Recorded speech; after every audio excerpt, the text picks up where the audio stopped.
I'm here to give my very short prediction for the upcoming fight between Gervonta Tank Davis and Lamont the Reaper Roach.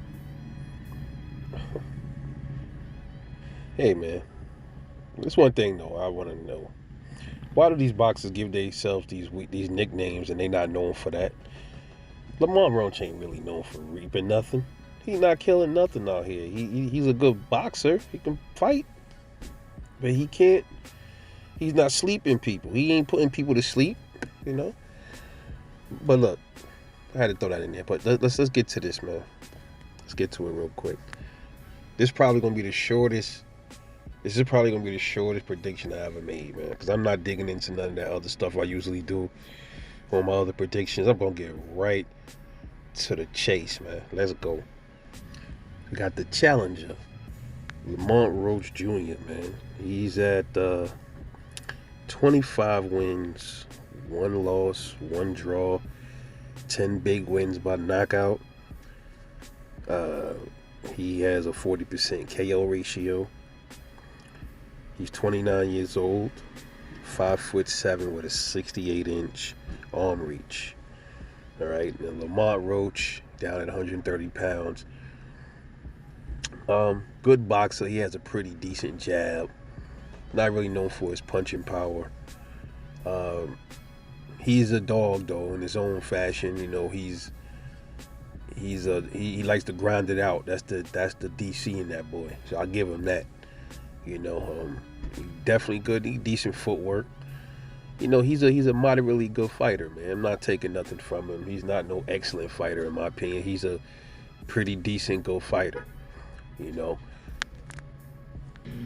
Then you got Gervonta Tank Davis. He stands at 30 wins, no losses, no draws, 28 big wins by knockout. He's 29 years old, 5'5.5" with a 67.5-inch arm reach with a 93% knockout ratio. So Tank and Lamont Roach, same age. Lamont Roach has the slight height advantage. And I think it was a 68-inch arm reach for Lamont. And Lamont Roach has this very tiny little edge in arm reach. That's it. That's about it. Okay. Tank, known for his explosiveness, his speed, his punching power, and can also box when he needs to. I always thought Tank Davis was a overall fighter. He's not just a power puncher. He can box off the back foot. Very good counter puncher. I give him that. But let's be honest here, folks. We don't expect this fight to go the distance at all. But we might get surprised because I keep telling y'all, man, the boxing gods have yet to rear their heads lately when it comes to cherry picks. And one of these dudes, I don't know if it's going to be Tank or Canelo, it's going to be a cherry going wrong, dude. Many will say Dimitri Bivol was a cherry pick going wrong.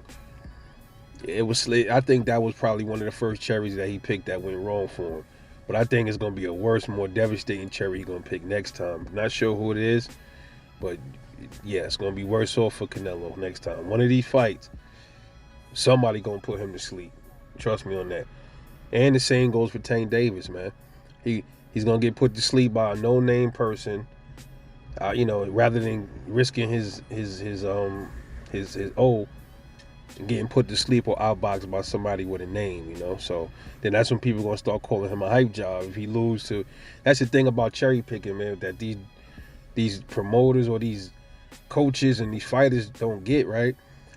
You put these dudes in there with people you know they could beat, you think they're gonna beat, and then if something bad happens, now everybody calling your fighter a bum or a hype job.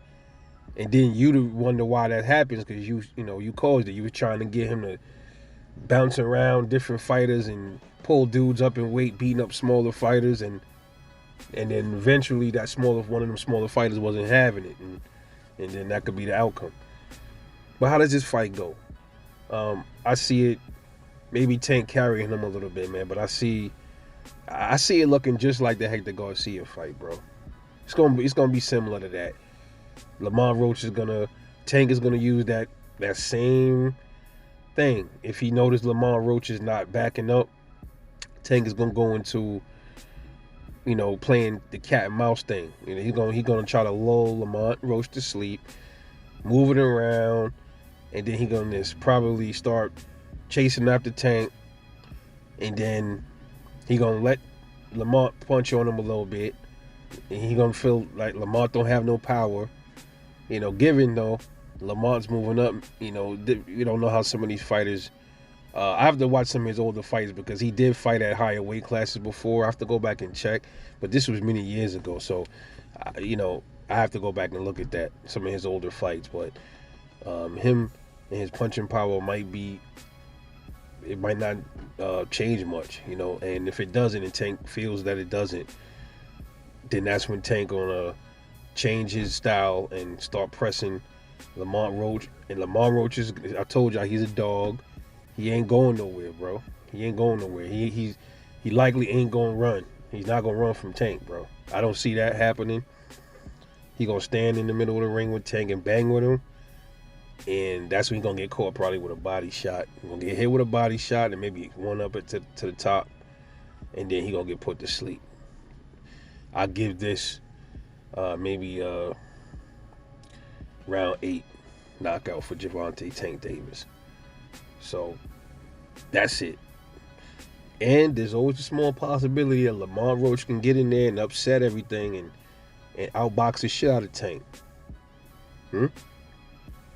Does he have the speed and footwork to do it? Does he have the chin to hold up to Tank? All that's going to be seen when they fight.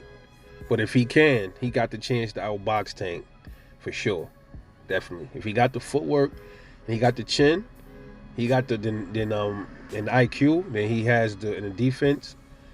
I think he'll have a chance to outbox him in 12, and then we potentially looking at an upset, probably similar to the way Canelo got upset by Bivol. But we'll see. But my prediction, though, overall, Gervonta Tank Davis, 8th round knockout. Let me know what y'all think. This is your boy Rebel Life Boxing. Catch y'all on the next one, and I'm off this.